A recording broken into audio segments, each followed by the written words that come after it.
Good morning. Myself, Dr. Ravina Kalyan, Faculty of Physiotherapy Department in RPIIT, Technical and Medical Campus, Karnal. Welcome to our YouTube channel, RPIIT Academics. If you like the content of this channel, please do not forget to subscribe and share the content.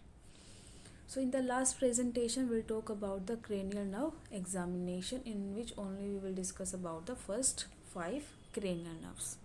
Now we'll talk about the 6th cranial nerve, that is abducens nerves. So abducens nerve will be tested for lateral eye movement. So 3 cranial nerves are usually tested together because they control the function of the extraocular eye muscles. The function includes eyelid elevation, constriction of the pupils, and movements of the eye through the 6 cardinal directions. Next is the 7th nerve, that is facial nerve. So facial nerve is a mixed nerve that is both have sensory and the motor part. So for testing sensory part, it include the facial nerve is also called a mixed cranial nerve with both sensory and the motor component. So sensory component includes the sense of taste on the anterior 2/3 of the tongue. The testing of the sensory component is often deferred unless changes are noted in the healthy history interview. So when tested, have the patient stick out his or her tongue and test each side separately.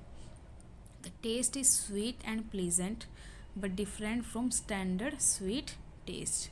So test ability to discriminate between sugar and the salt.